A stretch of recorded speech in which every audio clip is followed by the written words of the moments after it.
మా పార్టీలో కొంతమంది వెరీ అన్ఫార్చునేట్, నేను ఇలా కామెంట్ చేయకూడదేమో, కొంతమంది కోవర్డ్స్ కూడా ఉన్నారు. చాలా స్ట్రాంగ్ కామెంట్ చేస్తున్నారు.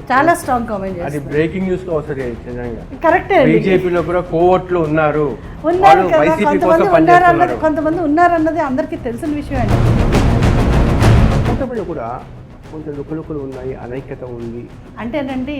నిజం మాట్లాడండి, నిజం చెప్పండి. చాలా నిజం చెప్తున్నాను నేను. 5,000 విజయం కోసం సంధ్యారాణి వాళ్ళు పనిచేస్తారా? నాకు సంధ్యారాణి గారు గెలిచే వాళ్ళందరికీ వ్యాపారాలు ఉన్నాయి, అరకులో గెస్ట్ హౌస్ ఉన్నాయి. నాకు ఉందా అండి గెస్ట్ హౌస్ ఉందా లేదా? ఉందా? మిమ్మల్ని అడుగుతున్నానండి, ఉందా అని అడుగుతున్నాను. వేరే వేరే మైనింగ్ పేర్లతో వాళ్ళు పర్మిషన్ తీసుకొని ఆ ముసుగులో బాక్సైట్ తీసుకుని వేరే మైనింగ్లు చేయడానికి కూడా పొలిటికల్ పార్టీ పెట్టారు కదా, ఎందుకు అట్టర్ ఫ్లాప్ అయ్యారు? ప్రజల్లోకి వెళ్దామని అనుకున్నాను, కానీ అరకు ఆ ఏజెన్సీ ఏరియాలో ఇప్పటికీ నిండు గర్భవతిని ఆ డోలీలో తీసుకుని వెళ్తూ ఉంటారు. అనారోగ్యంతో చనిపోవడము, డోలీ మరణాలు చనిపోవడం బాధాకరంగా అనిపించట్లేదు. ఈ ఘాట్స్లో రోడ్లు ఎలా వేయాలని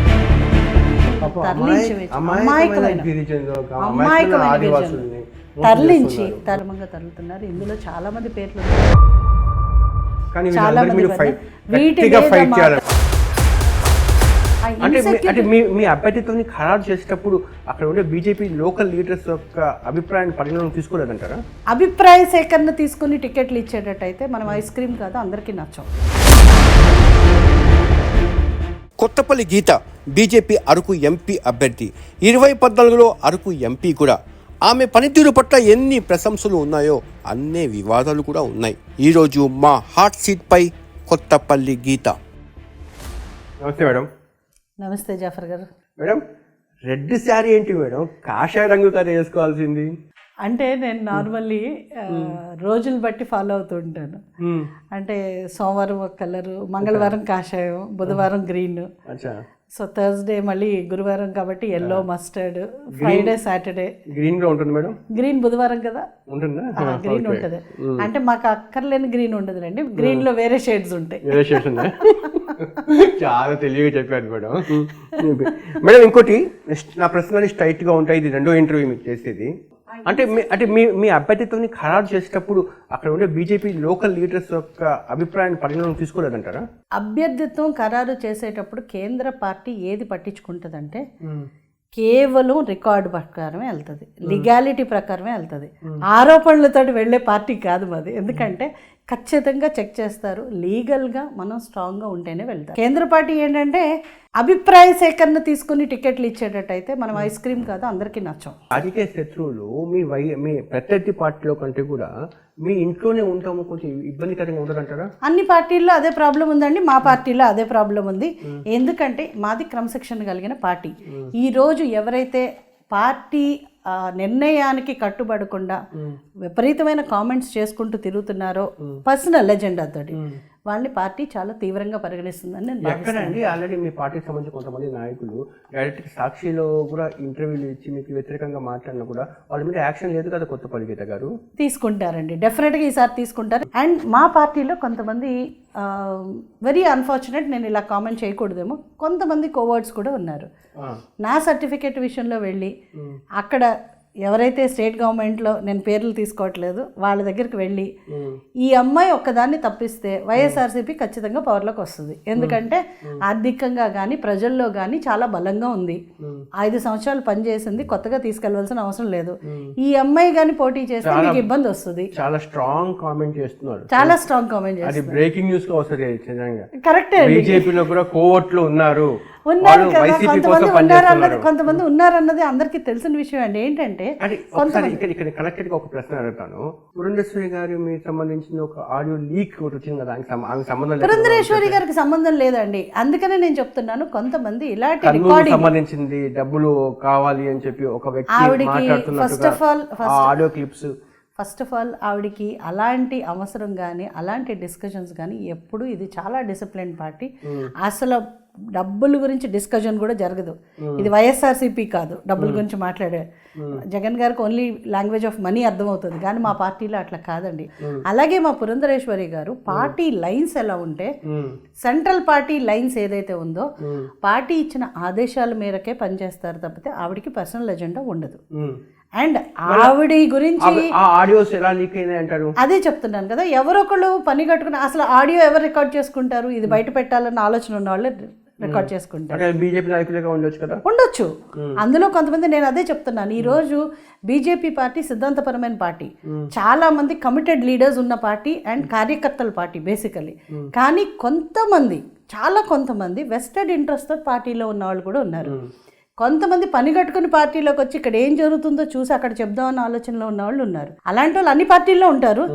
ఇక్కడ ఏంటంటే పార్టీకి పనిచేస్తారని వచ్చినప్పుడు ఒక సహృదయంతో పార్టీ యాక్సెప్ట్ చేస్తుంది.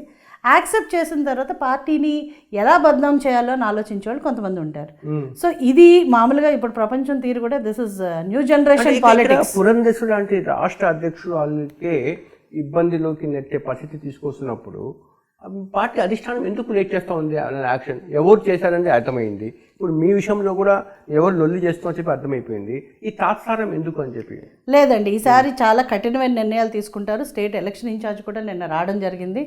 ఇలాంటి క్రమశిక్షణ రహిత చర్యలు 100% ఎవరైతే చేస్తున్నారో వాళ్ళ మీద కఠిన చర్యలు తీసుకుంటారని వార్నింగ్ కూడా ఇవ్వడం జరిగింది. ఇలాగా ఈ తాత్సారం చేయడం వల్ల ప్రత్యర్థులకు ఈ చర్యలు లాభం చేకూరుతుందంటారా? అంటేనండి, ప్రజలు కూడా నమ్మరు. బేసికల్లీ బీజేపీలో ఎంత డిసిప్లిన్గా వెళ్తారో అందరికీ తెలుసు. ప్రజలు ఏదో పురంధరేశ్వరి గారు ఇలా చేశారు, లేకపోతే కొత్తపల్లి గీత గారు ఇట్లా ఉన్నారు, లేకపోతే ఇంకోళ్ళు అట్లా చేస్తున్నారు, వాళ్ళు ఇలా చేస్తున్నారు, వీళ్ళు ఇలా చేస్తున్నారు అని రికార్డింగ్లు రిలీజ్ చేయడాలు, ఇట్లాంటి చిల్లర రాజకీయాలు ప్రజలు ఈరోజు నమ్మే పరిస్థితుల్లో లేరు. ఎందుకంటే ఎవరు చేస్తారు ఇది? మేము ఓడిపోతున్నామని టెన్షన్ ఉన్న వాళ్ళే చేస్తారు, అంతే కదా, అందరూ చేయరు. కూటమిలో కూడా కొంచెం లుకలుకలు ఉన్నాయి, అనైక్యత ఉంది అన్నది వార్తలు అక్కడక్కడ వస్తూ ఉన్నాయి. అది వాస్తవం కాదంటారా? అంటేనండి, నిజం మాట్లాడండి, నిజం చెప్పండి. చాలా నిజం చెప్తున్నాను నేను. 5 వేళ్ళు ఒకలాగా ఉండవు కదా. విభేదాలు ఒక కుటుంబంలోనే ఒక 10 మంది ఉన్నప్పుడు చిన్న చిన్న విభేదాలు ఎప్పుడు ఉంటాయండి. చిన్న విభేదాలు లేకుండా ఏ కుటుంబం ఉండదు. భార్యాభర్తల మధ్యనే విభేదాలు ఉంటాయి. పర్టికులర్లీ 3 పార్టీలు వచ్చినప్పుడు డిఫరెంట్ బ్యాక్గ్రౌండ్స్ నుంచి వచ్చిన ప్రజలందరూ కూడా వెనకాల క్యాడర్ ఉంటారు. సీట్ల సర్దుబాటు విషయంలోనే, లేకపోతే చిన్న విషయాల్లో విభేదాలు లేకుండా అంతా స్మూత్గా వెళ్ళిపోతుందని అనుకోవడం ఎవరికైనా ఉండదు. సెకండ్ థింగ్ ఏంటంటే, నేను ఒకటైతే ఖచ్చితంగా చెప్తానండి, చిన్న విభేదాలు ఉంటే సర్దుకుపోతాం. అట్ ద సేమ్ టైం ప్రజలు కూడా ఇప్పుడు ఎవరైతే సీట్లు రాలేదో 5 సంవత్సరాల నుంచి పనిచేసి ఉంటారు, సీనియర్స్ ఉంటారు, వాళ్ళకి టికెట్ రాలేదన్న బాధతోటి కొంచెం ప్రాబ్లమ్స్ వస్తాయి. అవి సర్దుకుపోవాల్సిన అవసరం ఉంది. అండ్ కేడర్ ఒకప్పుడు ఒకళ్ళ మీద ఒకళ్ళు కామెంట్లు చేసుకున్న పరిస్థితి ఉంది. కానీ ఇప్పుడు ఉన్న పరిస్థితుల్లో ఇది 10 తరల రావణాసుర వధ. మనం కరెక్ట్గా మా టార్గెట్ ఫోకస్ అదే. 2014 మేము చూసాం కదా, మీరు యాక్టివ్గా పనిచేస్తూ ఉన్నారు. బట్ ఇక్కడ మీ పార్టీ ముందుకు వెళ్ళే రకమైన అభిప్రాయం కాదు కదా నాకు. ఎందుకంటే లోగో దృష్టి అని చెప్తున్నాను. రైట్ పర్సన్ రాంగ్ పార్టీ లాగా అనిపించట్లేదా? లేదండి, ఎందుకంటే లోగో సంబంధించి జనాలకు వెళ్తుందంటారా? వెళ్ళిపోతుందండి 100%. ఈరోజు చెప్పాలంటే గిరిజన ప్రాంత ప్రజలు మోదీ గారు అంటే చాలా ప్రేమగా ఉన్నారు. ఎందుకంటే ఒక గిరిజన మహిళను రాష్ట్రపతి చేసిన ఘనత ఏదన్నా ఉన్నదంటే అది కేవలం. నేను ఈ మాట ఎందుకన్నానంటే, ఆ లోగో మీ పార్లమెంట్ కాన్స్టిట్యూన్సీ లో ప్రతి కాన్స్టిట్యూన్సీకి వెళ్ళిందండి ఇప్పుడు. ఎందుకంటే వికసిత్ భారత్ సంకల్ప యాత్ర అని జరిగింది. గత సంవత్సరం పాటు జరుగుతుంది, గత 8 నెలల పాటు జరుగుతుంది. కొంతమంది వేణుగోపాల్ రెడ్డి లాంటి వాళ్ళు ట్రైబల్స్ కోసము, ఆదివాసుల కోసం పనిచేస్తూ ఉన్నారు RSS నుంచి. అవును, తెలుసు కదా మీకు. వన సంరక్షణ సమితి కానీ RSSలో ఇప్పుడు అక్షంతలు కార్యక్రమం కూడా ప్రతి ఇంటికి పంపిణీ చేయడంలో కానీ, సమరసత ప్రోగ్రామ్స్ కానీ RSS చాలా యాక్టివ్గా, అంటే RSS చాలా మంచి కార్యక్రమాలు చేస్తూ ఉంది అక్కడ ట్రైబల్స్ లో అంతా అని చెప్పి. అయినా కూడా లోగో అనేది అంతగా వెళ్ళిందంటారా? వెళ్ళిందండి, మేము తీసుకువెళ్తాం. ఇప్పుడు మీకు ఉందండి, వెళ్ళిపోతుందండి ఇప్పుడు. ఎందుకంటే ఈరోజు రాష్ట్రంలో, దేశంలో ఎవరైతే ఈరోజు ఈ పరిస్థితి ఎట్లా ఉందంటే, మన రాష్ట్రాన్ని బాగు చేయాలన్నా, గిరిజన అభివృద్ధి సాధించాలన్నా, లేకపోతే మళ్ళీ రాష్ట్రం అభివృద్ధి బాటలో నడవాలన్నా, నరేంద్ర మోదీ గారు ఎలా అయితే భారతదేశాన్ని విశ్వగురువుగా పెట్టారో, ఈరోజు మళ్ళీ ఆంధ్రప్రదేశ్ అభివృద్ధి నరేంద్ర మోదీ గారితో, ఆయన నాకు ఇక్కడ బీజేపీ విశ్వసనీయత టువర్డ్స్ డెవలప్మెంట్ గురించి కొన్ని అనుమానాలు, కొన్ని అభిప్రాయాలు, సందేహాలు ఉన్నాయి. మీరు నివృత్తి చేయండి. నాకు ఇక్కడ కనెక్టెడ్ ప్రశ్న ఇంకోటి ఏంటంటే, గతంలో మీతో వ్యతిరేకంగా తలబడి ఓడిపోయిన టీడీపీ నాయకురాలు సుధారాణి ఇప్పుడు మీ కూటమిలో కలిసి ఉన్నారు. మీరంతా మీ విజయం కోసం సుధారాణి లాంటి వాళ్ళు పనిచేస్తారా? సంధ్యారాణి, వెరీ సారీ, సంధ్యారాణి వాళ్ళు పనిచేస్తారా? అందరు కలిసి పనిచేస్తారండి, డెఫినెట్గా పనిచేస్తారు. ఎందుకంటే నాకు సంధ్యారాణి గారికి పర్సనల్ విభేదాలు ఎప్పుడు లేవు. పర్సనల్గా మాకు పెద్ద ఎప్పుడు ఆవిడ ఒకసారి పార్లమెంట్లో విమెన్ పార్లమెంట్ జరుగుతున్నప్పుడు అక్కడికి వచ్చినప్పుడు కూడా మేము ఇంటరాక్ట్ అయ్యాం. మేడం, ఇది మీకే కదా అన్ని పార్టీలకు అడుగుతున్న ప్రశ్న. ఇది అరకు ఆ ఏజెన్సీ ఏరియాలో ఇప్పటికీ నిండు గర్భవతిని ఆ డోలీల్లో తీసుకుని వెళ్తూ ఉంటారు. చూస్తూ ఉంటేనే మనసు, హృదయం ఇది పడిపోతూ ఉంటుంది. చాలా వరకు డోలీ మరణాలు జరుగుతుంటాయి. ఎప్పుడు మేడం స్వాతంత్రం వచ్చి ఇన్ని సంవత్సరాలను కూడా అనారోగ్యంతో చనిపోవడము, డోలీ మరణాలు చనిపోవడం బాధాకరంగా అనిపించట్లేదా? అంటే నేను కూడా మాట్లాడడం జరిగింది దీని గురించి. ఏంటంటే దీంట్లో ఒక స్పెషల్ టెక్నాలజీ, జర్మన్ ఇజ్రాయెల్ టెక్నాలజీలో ఈ ఘాట్స్లో రోడ్లు ఎలా వేయాలన్నది ఒక టెక్నాలజీ మీద లాస్ట్ 2014 to 19 అధ్యయనం జరిగింది. బట్ అది అమలు చేసే లోపే గవర్నమెంట్ మారిపోయింది. ఆ తర్వాత ఇంకా మనకు చూసామో ఏమి. సో ఏదైతే 2014 నుంచి 19 వరకు మనం చేసామో దాన్ని అమలు చేయడానికి ఇంకొక 5 సంవత్సరాలు ఉండుంటాయి మనకు. ఆ టైంలో డెఫినెట్గా ఈ పార్టీకి జీరోకి వెళ్ళిపోను. కానీ నా ఫస్ట్ ప్రిఫరెన్స్ అయితే వైద్య, విద్య రెండు 100% ప్రతి ఒక్కరికి అందాలి. మేడం, ఇప్పటికి కూడా ఏజెన్సీ ఏరియాలో కొన్ని కిలోమీటర్ల కొద్ది వెళ్ళి ఆ వాగులు వంకలు దాటి చదువుకునే పరిస్థితి ఇంకా ఉంది కదా. ఇంకా పాడేరు ఏజెన్సీ కానీ ఇంకా ఇప్పుడు ఇంకా జటిలం అయిపోయింది. ఎందుకంటే చాలా స్కూల్స్ కూడా మూసివేయడం కూడా జరిగింది. అండ్ జీవో నెంబర్ 3 చూసారు, బయట వాళ్ళు వచ్చి అక్కడ జాబ్ చేయడానికి అక్కడ ఉన్న వాళ్ళకి అవకాశం లేకుండా చేశారు. సో అది కూడా ఇమోషనల్ సెంటిమెంట్ అయిపోయింది. ఈరోజు సెంటిమెంట్ అయిపోయింది ట్రైబల్స్కి. సో జీవో నెంబర్ 3 రద్దు చేయాలని డిమాండ్ గట్టిగా ఉంది. అండ్ ఇప్పుడు విద్య బేసికల్లీ ఏంటంటే ప్రతి ఒక్క బిడ్డకి, గిరిజన బిడ్డకి ఒక మెరుగైన విద్య అందించడం కోసం ఏకలవ్య స్కూల్స్ బేసికల్లీ ప్రతి మండలానికి అలాట్ చేయడం జరిగింది. ఇప్పుడు అవి కూడా ఇంకా పెంచి కేంద్ర ప్రభుత్వం నుంచి కూడా ఇంకా విద్యాలయాలు తీసుకొచ్చి ప్రజల్ని, ఎవరైతే గిరిజన పిల్లలు ఉంటారో, అంటే ఒక్క పూట భోజనం కూడా నోచుకోలేని కుటుంబాల నుంచి వచ్చిన వాళ్ళు ఉంటారో వాళ్ళందరినీ అడాప్ట్ చేసుకుని వాళ్ళకి విద్య వచ్చేటట్టు ప్లాన్ చేయాలన్నది మా సంకల్పం. ఇంకా మేడం, ఇంకా విద్య, వైద్యం ఇంకా ఏం చేయబోతున్నారు? నేను 4 ఇష్యూస్ టేకప్ చేస్తున్నానండి. ఒకటి విద్యా వైద్యం, రెండోది గృహం, సొంతింటి కళ, ప్రతి ఒక్కరికి సొంతింటి ఉండాలన్నది. మూడోది ఏంటంటే యువతని కంప్లీట్గా నిర్వీర్యం చేసిన పరిస్థితి చూస్తున్నాం మనం. ఎంత దారుణం అంటే ఈరోజు జెండాలు పట్టుకుని తిరగడమే తప్పితే ఒక్క ఇండస్ట్రీ కానీ, ఒక ఉద్యోగం కానీ, అంటే రాష్ట్ర వ్యాప్తంగానే ఉన్న సమస్య. చట్టాలు కూడా కొంచెం ప్రతిబంధకంగా మారలేదంటారా? ఈరోజు ప్రతిదీ కూడా అంటే కంప్లీట్గా ఈ రోజు వరకు, మొన్నటి వరకు స్కిల్ డెవలప్మెంట్ అని అదని ఇదని సెంటర్స్ పెట్టి వాళ్ళని కొంచెం ట్రైన్అప్ చేసి వాళ్ళని తీసుకెళ్ళడం జరిగింది. అవన్నీ కూడా నిర్వీర్యం అయిపోయినాయి ఈరోజు. అండ్ యువత తప్పుదోవ పట్టి వెళ్ళే పరిస్థితి కూడా ఈరోజు మనం చూస్తున్నాం. ఎందుకంటే కనీసం ప్లే గ్రౌండ్స్ పిల్లల్ని ఎంటర్టైన్ చేయడానికి వాళ్ళు ఎలాగ చాలా మంది మంచి ప్లేయర్స్ ఉన్నారు. అక్కడ గెలిచే వాళ్ళందరికీ వ్యాపారాలు ఉన్నాయి, అరకులో గెస్ట్ హౌస్లు ఉన్నాయి. మీరు నిజం చెప్పండి, మనసు మీద చేయబెట్టుకుని దేవుడి మీద నాకు ఉందా అండి గెస్ట్ హౌస్ ఉందా లేదా? ఉందా? మిమ్మల్ని అడుగుతున్నాను అండి, ఉందా అని అడుగుతున్నాను. చాలా మంది అంటే ఎమ్మెల్సీలకు, మాజీ మంత్రులకు, మాజీ ఎమ్మెల్యేలకు అక్కడ గెస్ట్ హౌస్లు అనధికారికంగా ఉన్నాయి. నాకు లేదండి. ఇప్పటికి వెళ్తే ఏదో ఒక రిసార్ట్లో ఒక రూమ్ తీసుకుని ఉండడమే తప్పితే. అందరూ తిడుతున్నారు నన్ను కూడా, చాలా మంది అడుగుతుంటారు ఫోన్ చేసి, అరకులో మాకు అకామిడేషన్ చెప్పండి మేడం, మీ గెస్ట్ హౌస్లో ఇవ్వండి అని. అంటే 5 సంవత్సరాలుగా నేను గిరిజనులకి ఏం చెయ్యాలి అన్న ఆలోచనతోటే చేశాను. నా అక్క చెల్లెములు బాధ ఎట్లాగా తీర్చాలి, ఏ పథకాలు తీసుకురావాలి అని ఆలోచించాను. కానీ నేను ఒక గెస్ట్ హౌస్ కట్టాలి అక్కడ అన్న ఆలోచన కూడా నాకు ఇప్పటివరకు రాలేదు. అవునన్నా కాదన్నా బాక్సెట్ అనేది ఒక ఎమోషన్గా మారిపోయింది ట్రైబల్స్కి. రేపు మళ్ళీ మీరు ఒకవేళ గెలిస్తే బాక్సెట్ సంబంధించి మీ ఎలా ఉంటుంది మీ యొక్క ఇది? ఇంతకు ముందు కూడా బాక్సైట్ గురించి ఒక యుద్ధం చేశామండి. ఎందుకంటే ట్రైబల్ ఏరియాలో మైనింగ్ చేయాలంటే కూడా చాలా స్ట్రిక్ట్ రూల్స్ అండ్ రెగ్యులేషన్స్ ఉన్నాయి. పీసా చట్టసభ ఉంది. అవును. సో పీసా చట్ట ప్రకారం గ్రామ తీర్మానం ఉండి ఆ గ్రామానికి 20% ఆఫ్ దేర్ ఇన్కమ్ ఆ గ్రామానికి వెళ్తే తప్పితే ఏ మైనింగ్ చేసే అవకాశం లేదు. డైరెక్ట్గా బాక్సైట్ మైనింగ్ చేయకపోయినా కూడా వేరే మైనింగ్ పేర్లతో వాళ్ళు పర్మిషన్ తీసుకొని ఆ ముసుగులో బాక్సైట్ తీసుకుని వేరే మైనింగ్లు చేయడానికి కూడా సేమ్ చట్టం అప్లై అవుతుందండి, పీసా చట్టం అప్లై అవుతుంది.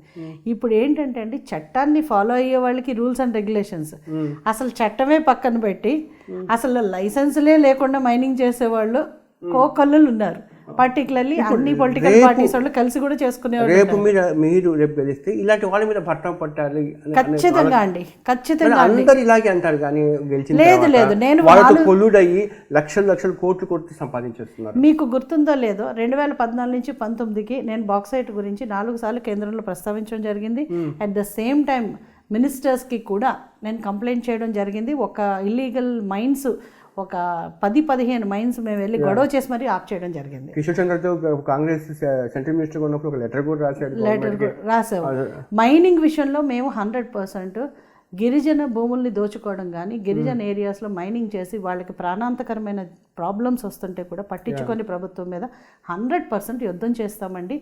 చట్ట ప్రకారం తప్పితే ఏది అక్కడ ముట్టుకునే అవకాశం నేను కల్పించాను. దాని కారణంగా నాకు ఎంతమంది శత్రువులు. ఈ ఇంటర్వ్యూలో 2 హామీలు ఇచ్చారు. ఒకటి ఏంటంటే బాక్సైట్ వ్యతిరేకంగా ఫైట్ చేస్తాను, వాళ్ళ ఆగ్రహాన్ని అరికట్టడానికి నా వంతు ప్రయత్నం చేస్తాను. వేల కొద్ది లారీలు తరలిపోతున్నాయి. సెకండ్ డోలీ మరణాలు తగ్గించడానికి మాక్సిమం కృషి చేస్తున్నారు. అది 0 తీసుకురావాలని చెప్పి మా కోరిక. 100%. ఇంకో మేడం, మీరు జనజాగృతి పెట్టు పొలిటికల్ పార్టీ పెట్టారు కదా, ఎందుకు అటర్ ఫ్లాప్ అయ్యారు?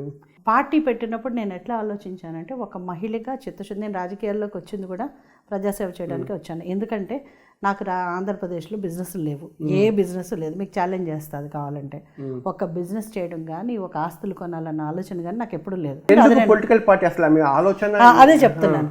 పొలిటికల్ పార్టీ ఎందుకు పెట్టాలనుకున్నా అంటే నేను ఎలాగా ఒక ఎంపీగా చేసిన తర్వాత నా గిరిజన సోదరులే కాదు మొత్తం రాష్ట్రంలో కూడా ఎవరైతే ఎకనామికల్లీ బ్యాక్వర్డ్ ఉన్నారో వాళ్ళు చాలా చాలా కష్టాలు పడుతున్నారు.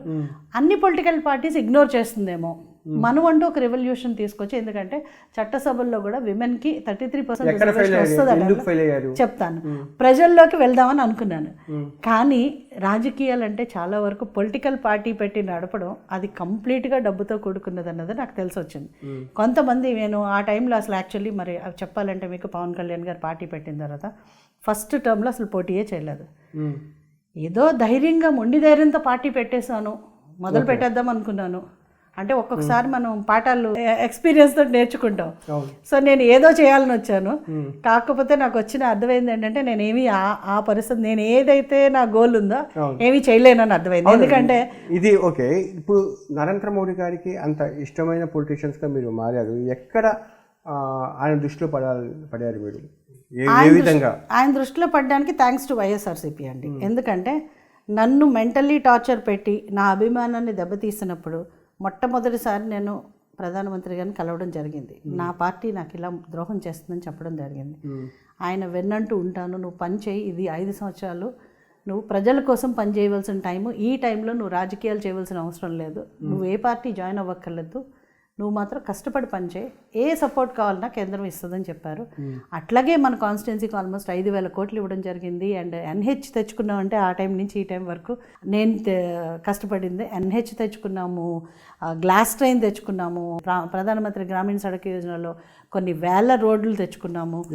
అండ్ గిరిజన ప్రాంతంలో ఎంఎస్పీ తెచ్చుకున్నాము, మినిమం సపోర్ట్ ప్రైస్ ట్రైబల్ ప్రోడక్ట్స్కి. ఏది అడిగినా కూడా టూరిజం హబ్గా అరకు డెవలప్ చేయడానికి ఏది అడిగినా కూడా ఆయన చాలా సానుకూలంగా స్పందించారు. అంటే మొత్తానికి ఆంధ్రప్రదేశ్లో కూడా ఈ పొత్తుల భాగంగా రకరకాల అనుకుంటున్న సీట్లు మారారు. కానీ 3 నెలల నుంచి కాన్సిస్టెంట్గా ఒకే పేరు వినిపిస్తూ ఉంది, అరకుకు సంబంధించి కొత్తపల్లి గీత అని చెప్పి. మీరు చూస్తే నా గ్రాఫ్లో ఆంధ్రప్రదేశ్ నుంచి 25 మంది ఎంపీల్లో 2014 to 19 ఫస్ట్ పొజిషన్లో ఉన్న. Number of debates, number of questions, attendance కూడా 3 రకాలుగా కూడా ఫస్ట్ పొజిషన్లో ఉన్నా. సో న్యాచురల్లీ నాకు ఒక్కటే నమ్మకం అండి, నేను ఢిల్లీ వెళ్ళి వాళ్ళు వెళ్ళి నా టికెట్ కోసం అడగలేదు. నేను చేసిన పనే నాకు గుర్తింపు వచ్చింది. ఒకటి గీతా సొసైటీలో కూడా గత 20 సంవత్సరాలుగా ఆల్మోస్ట్ 5,000 పైచిలుకు కుటుంబాలకు మెడికల్ ఎయిడ్ ఇవ్వడం జరిగింది. అదే కాకుండా ప్రతి సంవత్సరం ఒక 100 మంది గిరిజన బిడ్డలు చదివిస్తూ ఉంటారు. ఐపీసీ 120B, 420, 468, 471 సెక్షన్స్ మీద నమోదైన కేసు ఇంకా లైవ్లో ఉందా, కొట్టేశారా?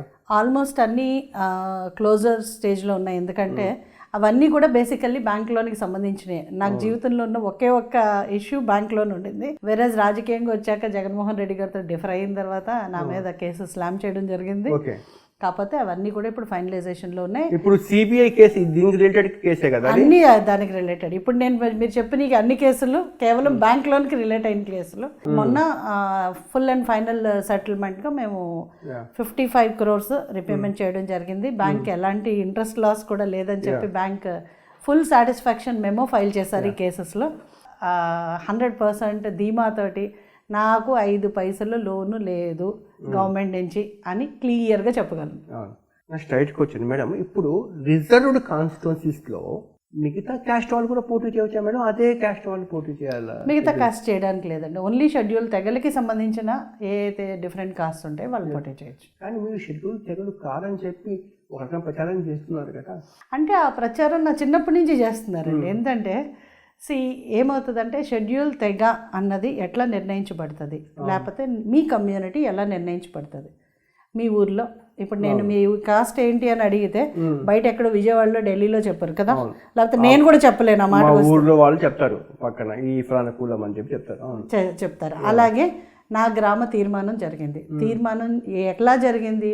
కలెక్టర్ గారి సమక్షంలో గ్రామం మొత్తం అంటే 500 సిగ్నేచర్స్ ఆ ఊరు గ్రామ ప్రజలందరినీ ఒక తాటి మీదకి తీసుకొచ్చి కలెక్టర్ గారు ఒక సమావేశాన్ని నిర్వహించి పీసా చట్ట ప్రకారం తీర్మానం ఇవ్వడం జరిగిందండి. గ్రామ తీర్మానం. ఈ తీర్మానం ఏదైతే ఉందో సుప్రీంకోర్టుకి వెళ్ళినా ఇదే వ్యాలిడ్. ఎందుకంటే మా కట్టుబొట్లు మా ఆచారాలతో మా అమ్మాయిగా మేము గ్రామ తీర్మానం చేశామని మా గ్రామం ఇవ్వడం జరిగింది. నాకు ప్రశ్నకు అలౌ చేయాలి. మీరు సుప్రీంకోర్టుకి వెళ్ళినా కూడా ఇది అలౌడ్ అన్నారు. అలా అయితే మీ అన్న క్యాస్ట్ సర్టిఫికేట్ ని ఎందుకు రద్దు చేశారు? మా అన్నకు కూడా తీర్మానం ఉందండి. మా అన్న కాస్ట్ సర్టిఫికేట్ కూడా ప్రాబ్లం ఎప్పుడు వచ్చిందంటే నేను ఎంపీ అయ్యాక వచ్చింది. 1924లో మీ ముత్తాత క్యాస్ట్ మాల అని చెప్పి ఉన్న సంగతి డేట్ ఆఫ్ బర్త్ సర్టిఫికేట్ లో వాస్తవం కాదంటారా? 1924లో. మా నాన్నగారు పుట్టింది 1922లో అండి. సో మా ముత్తాత గారు 1924లో ఎలా పుడతారు? ఎందుకు వచ్చింది ఆ మాల అని పేరు?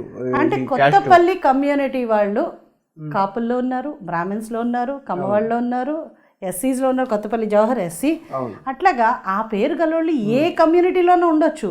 ఏదో ఒకటి తీసుకొచ్చి చూపించాలంటే చూపించేయచ్చు. బట్ ఈ విషయము కొంతమంది ఆదివాసులు తెలియదంటారా? ఆదివాసుల సంఘాలు తెలియదంటారా?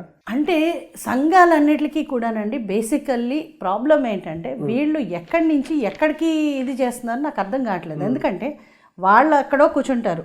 మా ఎవరైతే ఆదివాసీ సంఘాలు నా గురించి మాట్లాడుతున్నారో వాళ్ళకి నా గ్రామానికి ఎలాంటి సంబంధం లేదు. వాళ్ళకి మా వాల్మీకి తెగలకి ఎలాంటి సంబంధం లేదు. వాళ్ళు కేవలం బురద జల్లడానికే కొంతమంది, నేను అందరినీ అంటలేదు, ఆదివాసీ సంఘాలు చాలా వరకు నన్ను సపోర్ట్ చేస్తున్నాయి. ఈరోజు మీరు చెప్తున్న సంఘాల్లో 90% నాతోటే ఉన్నాయి. ఇప్పుడు నరేంద్ర మోడీ గారి దగ్గర ఎటువంటి హామీ తీసుకుని ఇప్పుడు బరిలో దిగారు? ఈసారి మిమ్మల్ని గెలిపిస్తే ఆ 4 అంశాలు కాకుండా ఇది నాకు ఫ్లాగ్షిప్ ప్రోగ్రామ్ అవుతుంది అనుకున్నది ఏముంది? నరేంద్ర మోడీ గారికి సోల్ ఏంటంటే అండి, 1 మహిళ, 2 గిరిజనులు. 2 కూడా ఆయన హై ఫోకస్ తోటి ఉన్న ప్రయారిటీ మీటర్స్. సో నేను ఎట్లా చూస్తున్నానంటే ప్రజలు కూడా డెఫినెట్గా వాళ్ళ జీవన విధానం కంప్లీట్గా మారి అరకు ప్రాంతం ఒక చాలా అట్రాక్టివ్ టూరిజం రిసార్ట్లనే కాకుండా ప్రతి ఒక్క కుటుంబానికి ఉద్యోగం, ప్రతి ఒక్క గిరిజనుల్ని లక్షాధికారి చేయాలన్న మోదీ గారి సంకల్పంతో ముందుకు వెళ్ళి ప్లెయిన్ ఏరియాస్లో ఎన్ని ఎమ్యూనిటీస్ ఉన్నాయో అదే ఎమ్యూనిటీస్ అక్కడ కూడా వాళ్ళకి ఇప్పుడు విదేశీ విద్య చాలామంది ఇంట్రెస్ట్ ఉన్నారు. సో అట్లాంటి పిల్లలందరూ కూడా ప్రోత్సహించి సమగ్ర అభివృద్ధి సాధిస్తామని నమ్మకం. ఇప్పుడు 2014 మీరు గెలిచినప్పుడు అప్పుడు మీకు ఉండే లోగో ఏంటంటే వైఎస్ఆర్సీపీకి సంబంధించింది ఫ్యాన్. కానీ ఇప్పుడు అక్కడ క్రిస్టియానిటీ కూడా ఎక్కువ ఉంది ట్రైబల్స్లో. మిమ్మల్ని యాక్సెప్టెన్స్ ఇప్పుడు మీరు వెళ్ళేది కాషాయం బీజేపీ లోగోతో యాక్సెప్టెన్స్ ఎలా ఉంటుంది అంటారు అనుకుంటున్నారు? అసలు బీజేపీ మతతత్వ పార్టీ కాదండి, అది రాంగ్ ప్రచారం.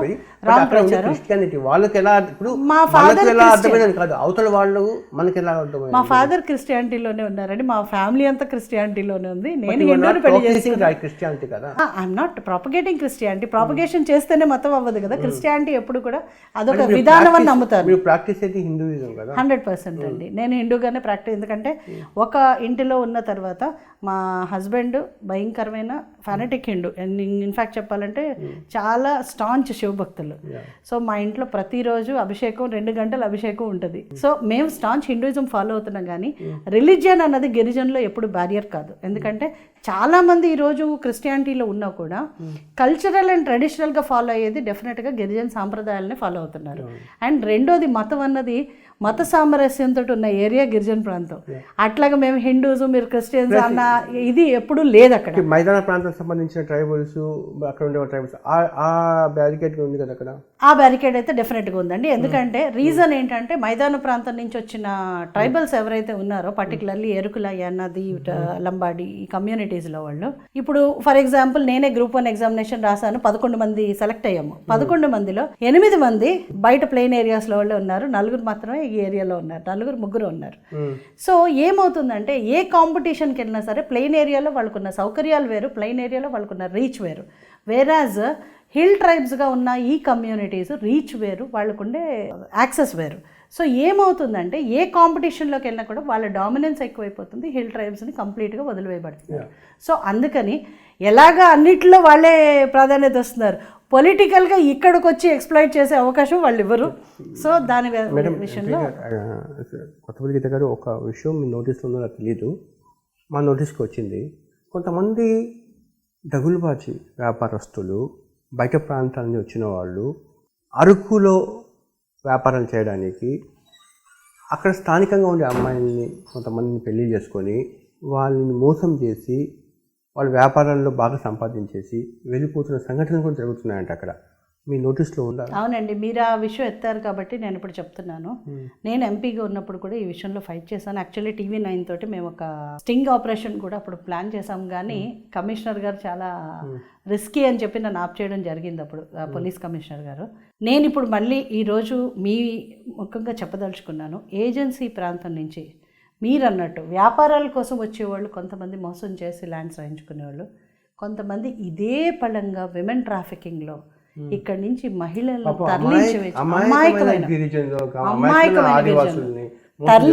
తరలించి బాంబే, గోవా, ఢిల్లీ, కల్కట్టా, హైదరాబాద్ ప్రాస్టిట్యూషన్ హౌసెస్కి అమ్మేస్తున్నారండి. అమ్మాయిలు చాలా అక్రమంగా తరలుతున్నారు. ఇందులో చాలా మంది పేర్లు ఉన్నాయి, ఈ రోజు నేను చెప్పట్లేదు. చాలా మంది వీటి మీద మాత్రం ఉక్కు పాదం మోపకుండా మాత్రం వదలండి. అటువంటి ఫైటింగ్. ఇంకొక చిన్న విషయం అండి, ఫస్ట్ 5 సంవత్సరాల్లో జగన్మోహన్ రెడ్డి తోటి పోరాడంతో కొంత టైం వేస్ట్ అయింది. అవగాహన తెలుసుకోవడానికి, అసలు ఏం చేయాలన్న అవగాహన రావడానికి కొంత టైం పట్టింది. కానీ ఇప్పుడు ఈ ఎలక్షన్లో 2024లో విన్ అయితే మొదటి రోజు నుంచి అంటే జూన్ 4వ తారీఖు రిజల్ట్ వస్తే 5వ తారీఖు నుంచే కిక్ స్టార్ట్ చేసి ప్రణాళిక ఈసారి చేయడానికి సిద్ధమయ్యారు. అపరకాళికలాగా మీరు 100% అండి, 100% నృత్యం చేసి దుర్మార్గుల పట్ల ఖచ్చితంగా ఈసారి. ఎందుకంటే గిరిజన ప్రాంతానికి ఈరోజు ఒక అండగా నిలబడడానికి నేను సిద్ధంగా ఉన్నాను. ధన్యవాదాలు. థ్యాంక్ యూ అండి. ఇంటర్వ్యూ ఇచ్చినందుకు. మళ్ళీ ఈ సబ్జెక్ట్స్ మీద గెలిచిన తర్వాత మీరు ఇంటర్వ్యూ చేస్తూ ఉంటాను. ఖచ్చితంగా అండి, ఖచ్చితంగా అండి. Thank you. నమస్తే, నేను మీ జాఫర్. మీకు నేను మా టీం చేసే వర్క్ నచ్చితే మీరు సబ్స్క్రైబ్ చేయడం మర్చిపోవద్దు. సబ్స్క్రైబ్ చేయడంతో పాటు పక్కన ఉండే బెల్ ఐకాన్ కూడా ప్రెస్ చేయండి. 85% వాళ్ళు జస్ట్ ఛానల్ మీదకి వచ్చి కంటెంట్ చూసి వెళ్ళిపోతున్నారు తప్ప సబ్స్క్రైబ్ చేయట్లేదు. దీనివల్ల ఏంటంటే మేము తయారు చేసే కంటెంట్ మీ దాకా రావట్లేదు. మా రిక్వెస్ట్ ఏంటంటే ప్లీజ్ సబ్స్క్రైబ్. ఇట్లు మీ జాఫర్.